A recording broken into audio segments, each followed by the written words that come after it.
In the 3rd century, a Turkish Roman soldier joined a growing cult and was executed for it, inspiring other martyrs. When the cult later became the official religion of the Roman Empire, the soldier inspired a popular cult of his own in Palestine.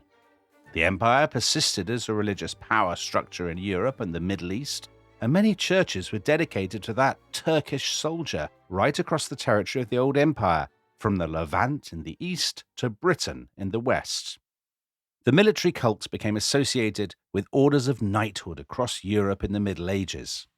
When England split away from the church still run from Rome, all banners of saints except for that of the Turkish soldier were banned. He was just too popular.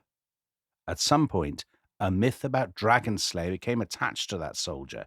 He became adopted as the patron saint of many territories he never set foot in: Georgia, Ethiopia, Aragon and Catalonia, Portugal, Brazil, Bulgaria, Moscow, Serbia and Montenegro, and England. Tom, that was a top faith leader, the former president of the Humanists, no less, Professor Alice Roberts, writing on the website formerly known as Twitter on the 23rd of April 2021. So she was writing, Tom, on the feast day of the most famous dragon slayer of all, wasn't she? Absolutely. St. George. So we did a previous episode on dragons, didn't we? But we didn't mention him. And that's because I think he deserves an episode all to himself. He's a saint who is also an archetype. Yeah. An archetype of courage, of good, overcoming evil. So one of the countries that Alice Roberts didn't mention in that list of territories that have St. George as their patron saint was Malta. And Malta, Dominic, is one of 3 countries in the world to feature a dragon on its flag. So do you know the other 2? Wales, of course. Wales is one.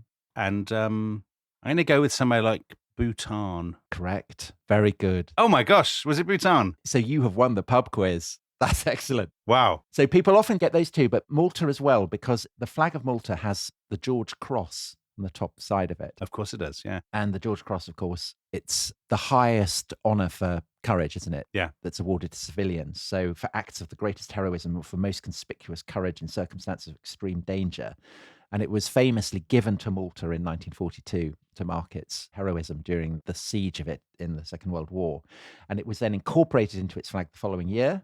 And even after independence, the Maltese were so proud of it that they kept it. Yeah, love Malta. And in the middle of that St. George Cross, you have this emblem of St. George on his horse riding down a dragon. And obviously, Tom, the reason he's there is not just because, lots of kings called George. It's because St. George has become the embodiment of heroism, courage. Yeah. It's why English kings in Shakespearean plays or sort of sub-Shakespearean films draw their sword and cry, God for Harry, St. George and England, as they ride to smite the French.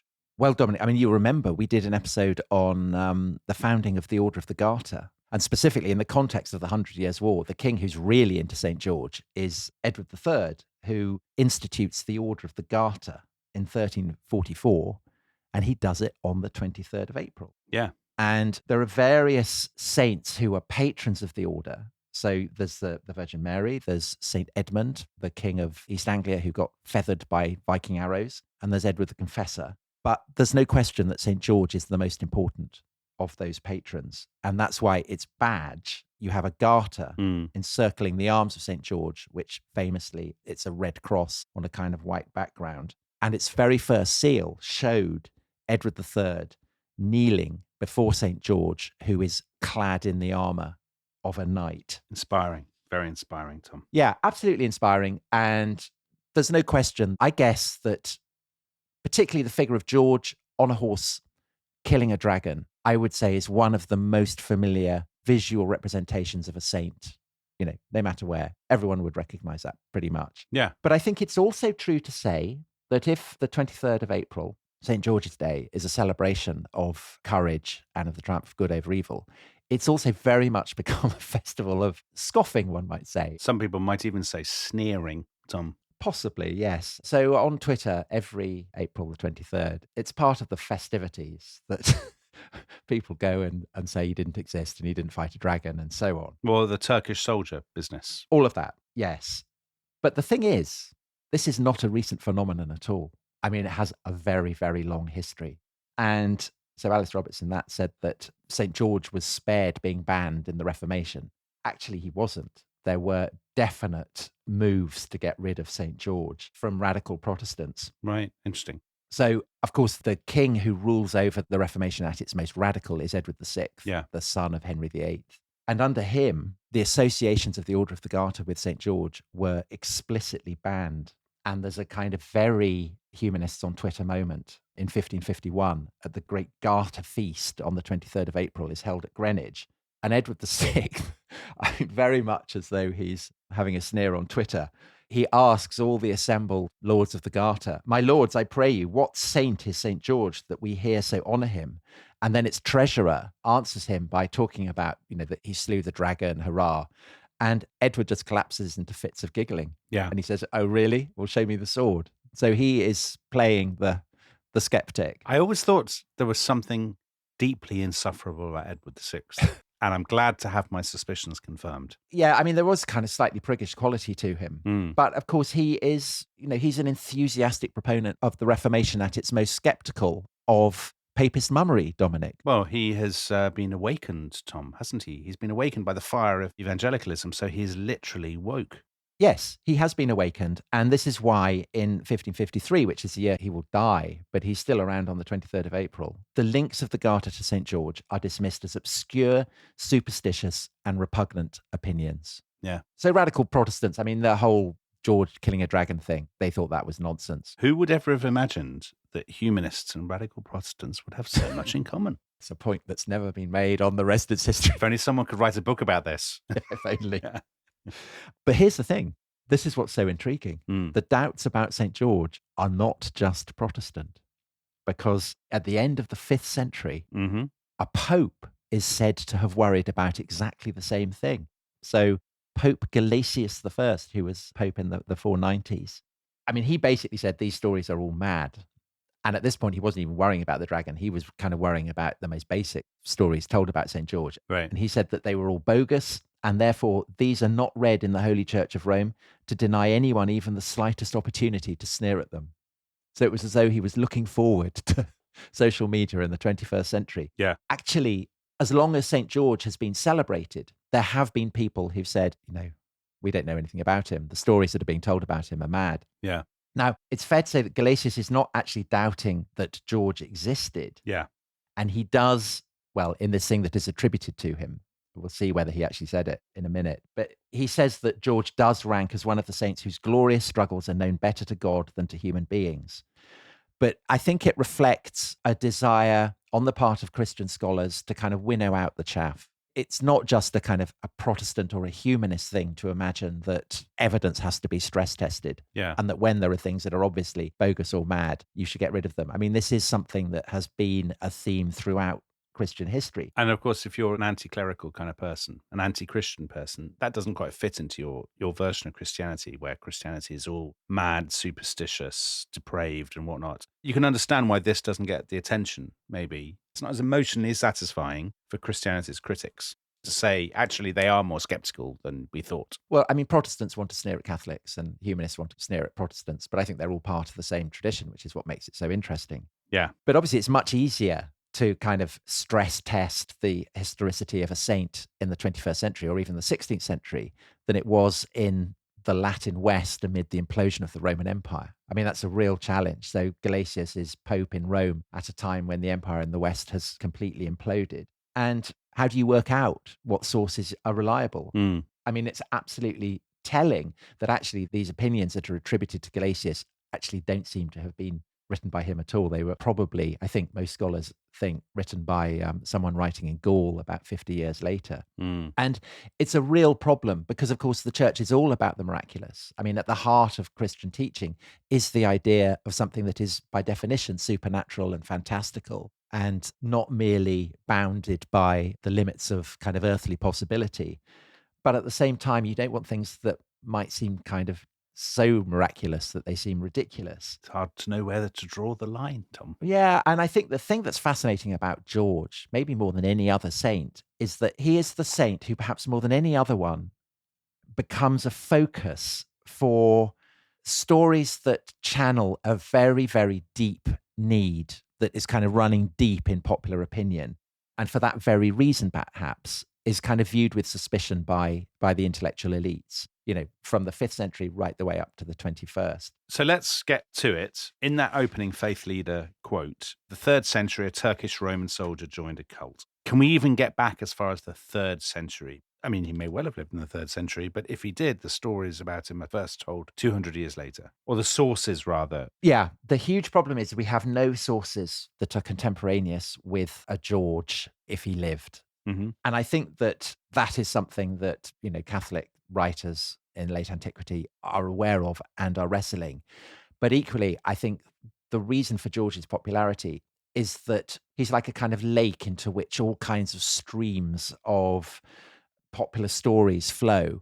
Yeah. And the first thing that he's a focus for isn't dragon slaying, but for having been a martyr. And martyrs for Christians, in the Roman world are the kind of the shock troops of the church. They are the holiest. They are the people who don't have to wait around for the final judgment to get to heaven. They go straight there. They're seated at the feasting table of God. Yeah. So the stories that are told about George's martyrdom kind of take all the familiar elements and kind of crank them up to a massive pitch. So the stories that are told, and these are from the 5th century, so as you said, about 200 years after George is supposed to have lived, they vary in the details, but you can kind of distinguish a basic outline. And what they say is that George is probably from Cappadocia, which is in the middle of what is now Turkey, but of course wasn't Turkey then. So George was not a Turk. There's no way George could have been a Turk. No. I mean, the Turks are like thousands of miles away on the steppes of Central Asia. Of course. So George is a Greek. George is a Greek name. Yeah, Gorgios. And there's kind of various traditions about where he was actually brought up. So there is a tradition that derives from a manuscript that was found quite recently when they were kind of shifting monuments to build the Aswan Dam. And in this, George grew up in Nubia. But what the sources agree is that he rises very high in the imperial service, perhaps as a civil servant. But the general tradition, which becomes kind of canonical, is that he is a soldier, that he's a warrior fighting in the armies of Caesar. So in one of the great institutions of the empire, either way. Yeah. So it's either the civil service or the army, and he becomes associated with the army. He is baptized, and he is then ordered by a heathen emperor to sacrifice to Apollo. He refuses, and he then just suffers tortures that are so hideous that they kind of verge on the comical. So in one version of the story of George, he is forced into shoes that have iron spikes inside them. Mm-hmm. He has his skull crushed. He then has 60 nails hammered into it. And then just for good measure, he has molten lead poured down his throat. He's still alive at this point. He's then placed in a kind of giant hollow bronze bull, which again has kind of sharp nails inside it. And the bull is kind of revolved round and round so that these nails are kind of driving into him. Anyway, so all very horrible. And then in another account, he is broken on a wheel with knives, and this kills him. He's restored to life by St. Michael, who we talked about in the previous episode, the captain of the angels who fights Satan in the great battle. Yeah. When he's restored to life, understandably, everyone in the heathen emperor's kingdom is very impressed by this. And so they all mass conversions. And the king is furious, continues trying to finish George off, so boils George alive, saws him in two, molten lead poured down his throat. Yeah. And George is brought back to life by St. Michael 3 times in a row. And actually, if you win a martyr's crown, you go straight to heaven. You'd think George would be getting a bit frustrated by this. But he does finally win his martyr's crown on the 4th attempt, on the 23rd of April. And the entire kingdom is converted, except for the emperor, but his empress is converted. So the female members of the royal family are converted. Fair play to the emperor, though. I mean, he's sticking to his guns. He's sticking to his principles. Yeah. Yes. So basically, this is kind of, this is the Marvel equivalent of a martyr. Yeah. This is pumping up all the stories about martyrdom to a kind of superhuman level. And I think that's why it's so popular. And it's why intellectuals, clerical scholars are embarrassed about it. It seems to them absurd and over sensational and kind of threatening because it makes the martyrdom narratives that are so important to the church just seem a bit far-fetched. But also it kind of complicates the way we think about these narratives, right? We assume they're all one thing.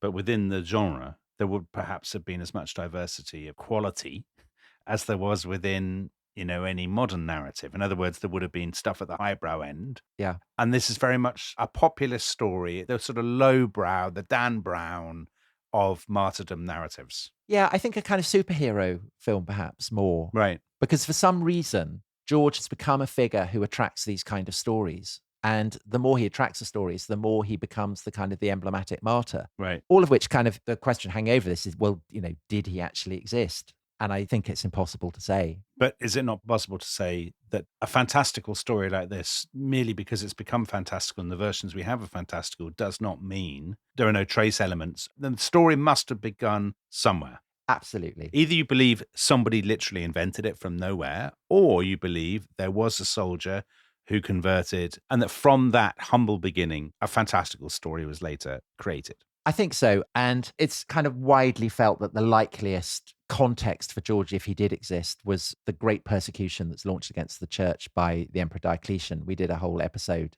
about him for the World Cup, didn't we, a couple of years ago? Yeah. He launches this basically to kind of extirpate the church at the beginning of the 4th century. And all the sources agree that George is being martyred for refusing to sacrifice to pagan gods. And they also agree that this happens in the eastern half of the Mediterranean world, where the persecution was at its most brutal.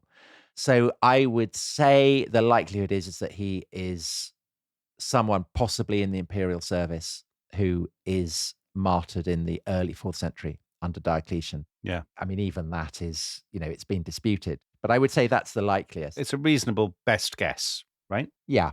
So beyond that, kind of very difficult to know because, of course, having a famous martyr is something that, it's a brilliant thing to have. Yeah. And so various places kind of compete over him. So one favorite location for him is Lydda, which is modern day Lod, which is just south of Tel Aviv in Israel. His mother is supposed to have been the Comes who was in charge of the city. His relics were buried there. If they really were his relics, we don't know. And Lydda undoubtedly becomes the kind of the main center for his cult in the Eastern Mediterranean. But it has to be said again that the evidence for this is quite late. And, there are other places. So Joppa, where the great skeleton of the sea monster was brought by Scaurus. Hey, maybe that sea monster, which was actually, a whale or something like that? Yeah. How disappointing. So I was going to say, there's your St. George and the Dragon. Exactly. And Perseus rescues a princess from a sea monster there. And that does seem to have echoes of the George series. But again, the problem with that is that these stories are much, much later. And it seems very unlikely that there's a kind of direct continuity. I agree, it is a very, very tempting correlation between Perseus and George is intriguing. But it's hard to see how that tradition would have migrated. But we'll come to where the stories of George might have come from later. One other intriguing possibility is that the first great history of the church that we get, written by a guy called Eusebius, who was a bishop in Palestine and a biographer of Constantine, he writes that when Diocletian had his decree announcing the persecution of the church proclaimed in Nicomedia, which is kind of the northwest corner of what's now Turkey, and that was where Diocletian was based. Iznik, famous for its tiles. Yeah. An unnamed man of high rank goes up to this edict and he tears it down and he publicly destroys it. And Eusebius says that this man was the first Christian in Nicomedia to be martyred, and that before he was executed, he was brutally tortured, and that he bore all his torments with incredible courage. So people have thought maybe this is St. George. Maybe this was an act that was seen to be so heroic that this man became a focus for these stories. Yeah, a man of high rank, right? A man who's in one of the big imperial institutions. Yeah. But we don't really know. And I think that the fact that we don't know is precisely why he is such a brilliant focus for fantastical stories. He's kind of like blotting paper, just soaking them up. Mm-hmm. And of course, this is why in the long run, George becomes famous not for his martyrdom, but for fighting the dragon. And this is a much later tradition. So one of the reasons for doubting that the story of George is influenced by pagan memories of Perseus at Joppa is that we don't really get any evidence for George fighting a dragon until the 7th century. Yeah. So in the 7th century, we get wall paintings in a church in Cappadocia, where George, of course, is meant to have come from. And it shows him on horseback, and he's spearing a pair of serpents that are twining round a kind of tree. A century later, in northern Macedonia, a terracotta plaque has been found that shows him not on a horse, but spearing serpents that have human heads. Right. And then in the 11th and 12th centuries, you start to get the first narrative accounts of him killing a dragon. And it seems that these stories may have originated in Georgia, where St. George is incredibly popular. Yeah, but George is not named after St. George, right? It's often been said that, and it was thought that in the Middle Ages, but it seems rather disappointingly that no, it seems to come from a Persian word, which is very sad. Right. And these stories are then translated into Greek and then in the 13th century into Latin. And what's interesting is that the basic plot has elements of all the original martyrdom stories. So you have heathen kings, you have female royals who are rescued by St. George, but now, of course, it has a dragon, and that just makes it much, much more exciting. Yeah. So shall I tell the basic plot of George and the Dragon? Do you like that? Tom, I would, but only after I've had a break for an advert. Of course. So let's have a cliffhanger moment here while we wait with bated breath for Tom to tell us the story of St. George and the dragon. But in the meantime, we will have a word from our sponsors. This episode is brought to you by Rocket Money. Tom, we often talk about how to organise our finances. I'm very conscious that I'm paying for a lot of mad subscriptions. And there's one thing that we've talked about often on this show. It's the thing that we probably hate more than any other, and it's a hidden fee. I would love to get my finances under control. There are all these things piling up on our bank statements, and I think I need to fix this problem. I need to sort this out and to stop this. I mean, my finances are so chaotic that I need this app. So I'll tell you what it is. It's called Rocket Money. It's a personal finance app that helps find and cancel your unwanted subscriptions. It monitors your spending and it helps to lower your bills so that you can grow your savings. With Rocket Money, you can track all of your subscriptions and you can easily cancel within the app with just a few taps, saving you time, avoiding charges. And you can also set budgets and goals and get personalized insights and regular reports to track how you're doing. They will even send you real-time alerts for large transactions, upcoming bills, refunds, and even low balances. So let Rocket Money help you reach your financial goals faster. Join at rocketmoney.com/ishistory. That's rocketmoney.com/ishistory. rocketmoney.com/ishistory.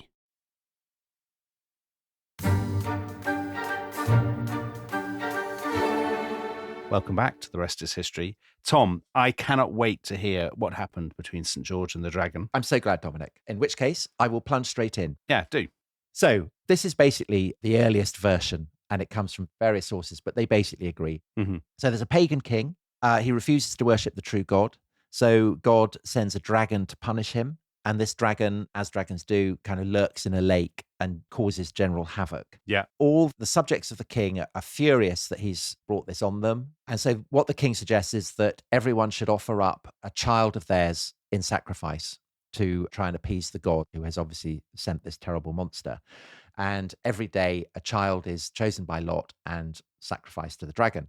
Finally, the lot falls on the king's own daughter. And the king is desperate, doesn't want to sacrifice the princess, but everyone insists. So the princess gets led out to be left for the dragon, at which point George comes riding by on his horse and he gets the full story from the princess. And he says, brilliant, I'm going to take the dragon on, but you need to believe in my God. Yeah. And if you do that, then you need have no fear. The dragon comes out from the cave. George approaches the dragon. And rather disappointingly, he doesn't kind of draw his sword. He makes the sign of the cross. And the dragon is immediately tamed. Mm.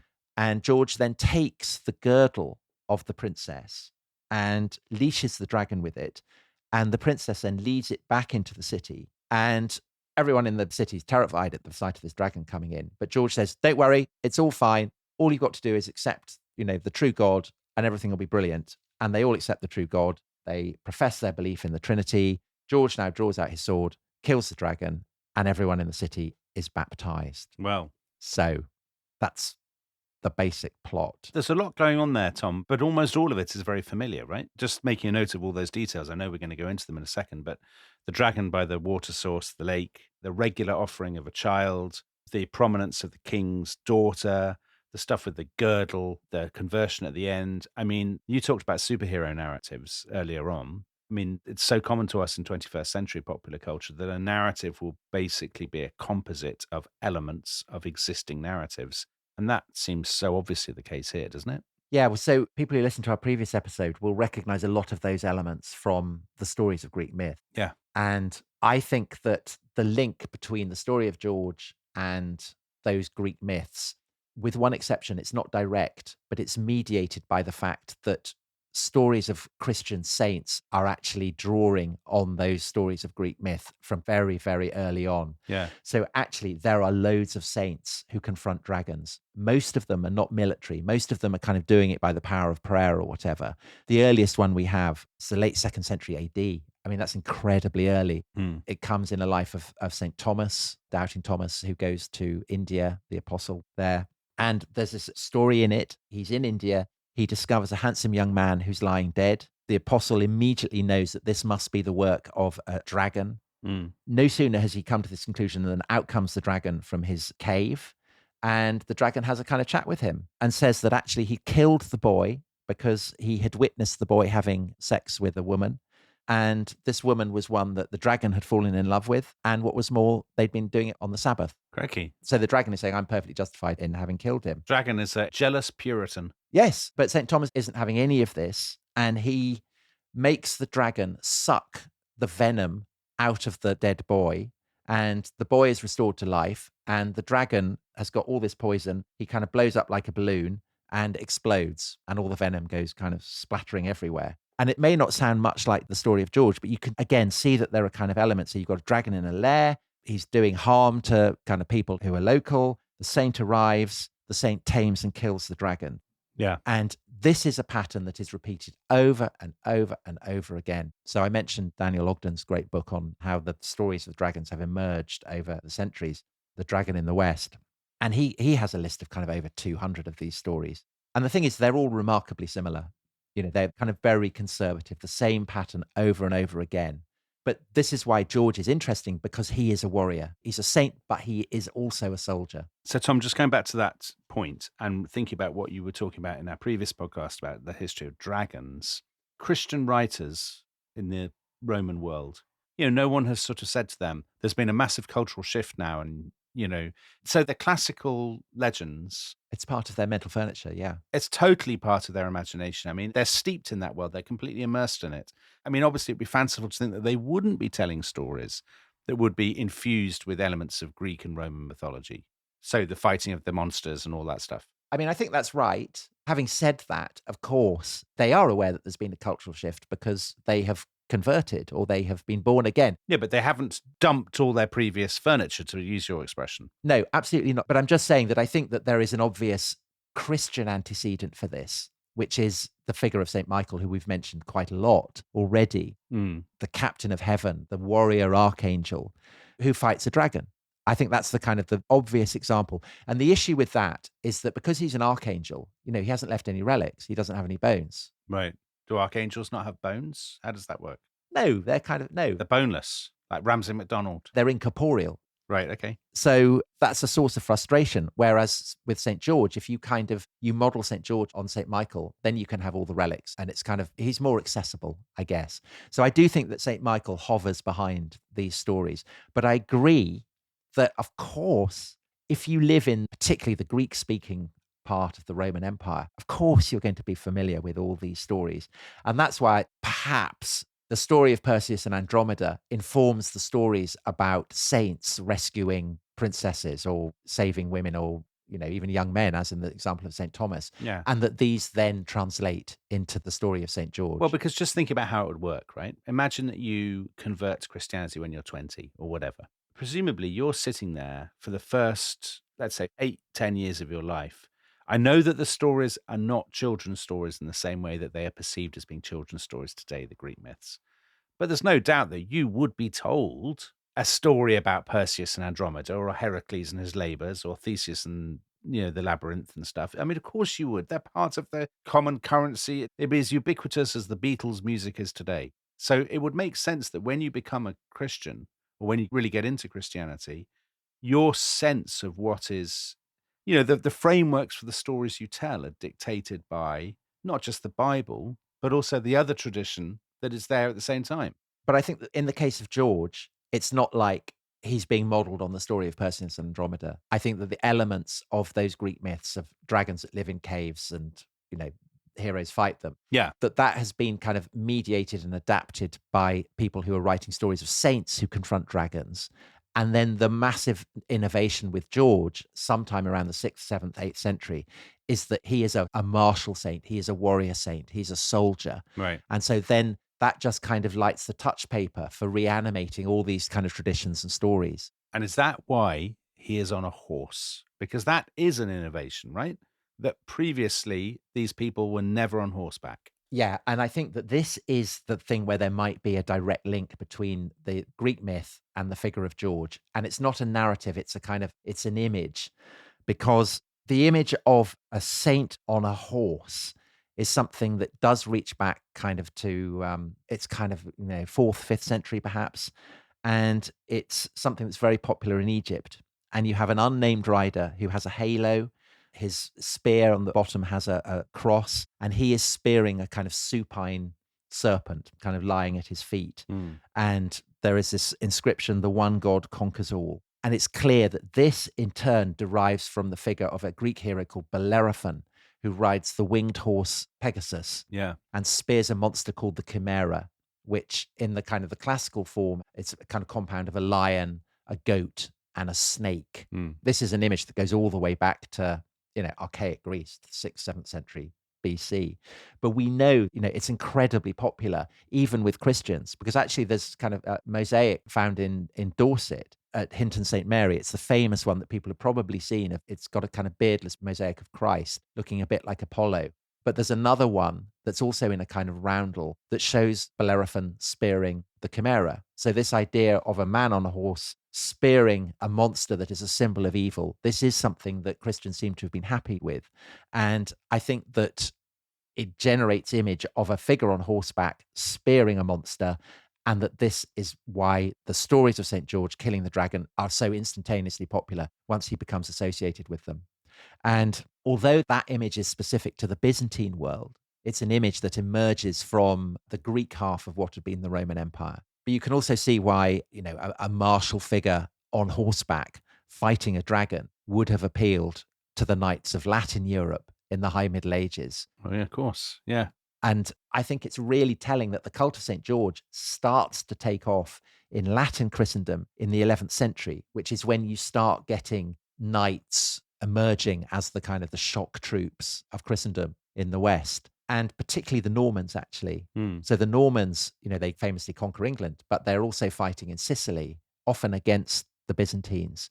So they may well have picked it up there. And there's an account late in the 11th century that the Normans are fighting the Saracens who are based in Sicily, and St. George appears before them in shining armor, carrying a white banner decorated with a cross. So is this where the flag of St. George comes from? The famous image of the white banner with the cross? That sounds very like the flag of St. George. Well, is the cross red? That's the key thing. We don't know.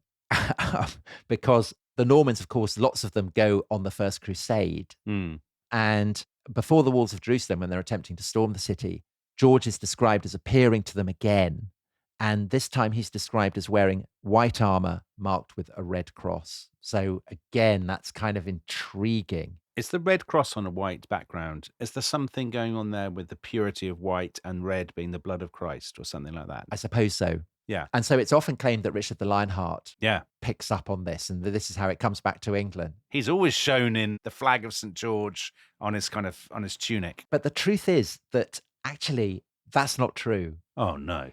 Tom, don't do this. So shockingly, in the Third Crusade, it's the French who wear red crosses and the English wear white ones. Well, some of us think the French legally should still be wearing. I mean, if only the royal family had the decency to press their claim, the French would be wearing red crosses to this day. I suppose. But I think what that suggests is that in the 12th century, certainly, there isn't a clear identification of a red cross on a white background, first of all, with Crusaders per se, and secondly, with St. George as being a kind of a figure who can be associated with England. Mm-hmm. And it's really not until the 13th century, so that is when the tradition of George fighting the dragon has been translated into Latin, and so is accessible, that you start to get this sense that his arms are a plain red cross on a white field. Are we now into, let me just think about my medieval kings, we're now into the Edwards, are we, the 13th century? We are. So the English king who first adopts this cross of St. George, the red cross on a white background, as his emblem,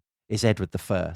And he does it during his wars of conquest in Wales. The dragon. Exactly. So Edward had been on crusade. Yeah. So he would be familiar with this. But of course, we talked about this yesterday. The dragon is the emblem of Wales. And so you can see how this would have gelled very, very neatly with kind of Edward's requirements. But as we also said at the beginning of the program, it's actually Edward III with the Order of the Garter who really institutionalizes the place of St. George in the English court. Right. Because up until that point, Edward I and Edward III's devotion to St. George was personal to them. But what Edward III does is to say, no, we're putting this at the heart of court ritual.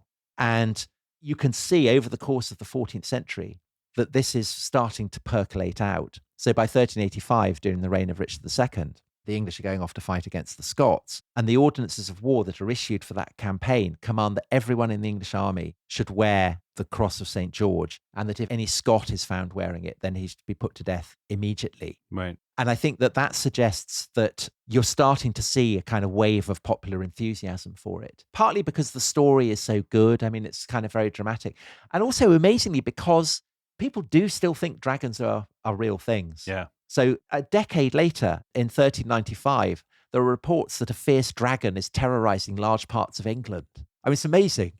So you can see why the story of St. George would appeal to the king and to the kind of high chivalric element, but you can also see how it would have cut through with people who are afraid that there are dragons out in woods. So, Tom, we should have actually talked about this in the last episode, but just a tiny tangent, and you just have to give me an answer. When did people stop thinking dragons might be real? There are reports of dragons, as late as the 17th century. 17th century. I think it's around there. I mean, I don't think many people do then. With the kind of disenchantment of early modern Europe. Yeah. Throughout the Middle Ages, people do genuinely seem to have believed in dragons. Right, that was a tangent. But go on. Henry V is all over St. George, isn't he? Yeah, so Henry V is also, I mean, he loves St. George. And so when he relaunches the 100 Years' War, we'll be doing an episode on Henry V in the summer. Yeah, great scenes. He, at Harfleur, the French port that he captures, he raises the banner of St. George. And at Agincourt, his battle cry is "In the name of Almighty God and St. George."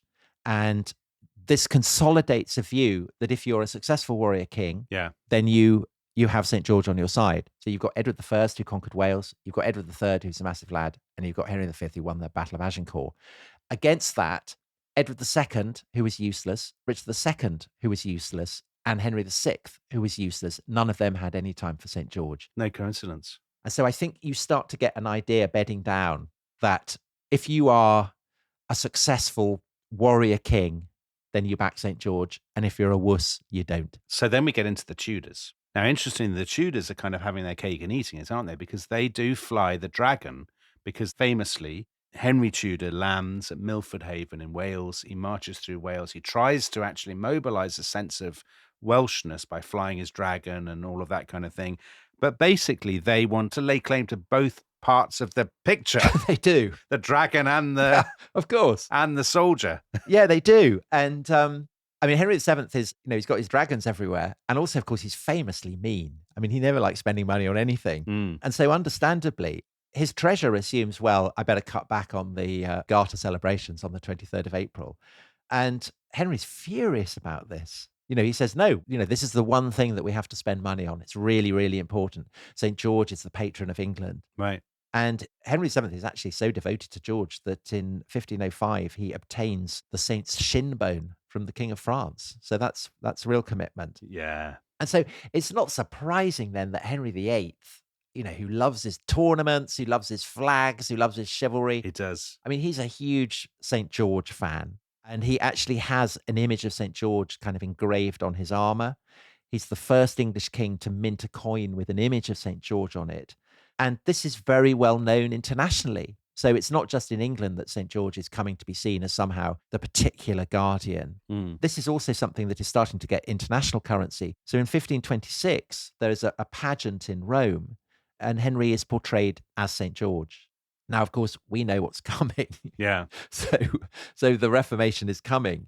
But even when it does, Henry, I mean, he's not going to get rid of St. George. No. He's basically a Catholic. He just doesn't want the Pope. Right. And he is going very much, with the grain of popular opinion. St. George is becoming a genuinely popular saint by this point. That you have guilds dedicated to him. You have great processions on his feast day, loads of portrayals of him going up in churches. Why wouldn't he be? He's fun. Yeah. But also, If there are any remaining members of the League of Humanists or whatever they're called listening, the fact that he's not English is utterly beside the point because saints don't work in that way, right? I mean, he wouldn't be the saint of Catalonia, of Aragon, of all these other places if people were narrowly nationalistic about their saints. But I think it also makes him, in a way, slightly less threatening, perhaps, to the reformers than the English saints who, for centuries and centuries, have been particularly associated with, shrines. So you think of Thomas Becket, English, St. Edmund, we mentioned, the Martyr King, Mm. St. Cuthbert in Durham, Edward the Confessor in Westminster. These are saints whose bones are in place because they are associated with the locations where they lived and died. And I think that kind of makes them more threatening to Protestant reformers. It makes it more important that they got rid of. And that's why the shrines of all of those saints, to varying degrees, are attacked during the process of the dissolution of the monastery. So the shrine of Thomas Becket is famously kind of publicly destroyed. Edmund's shrine is destroyed. Cuthbert's shrine is destroyed. Cuthbert's bones are reburied because they're still nervous of them. Yeah. And Edward the Confessor, his shrine is destroyed. His bones are buried elsewhere. And then after the reign of Edward VI, people think, well, we can't get rid of Edward the Confessor. So he kind of lurks around.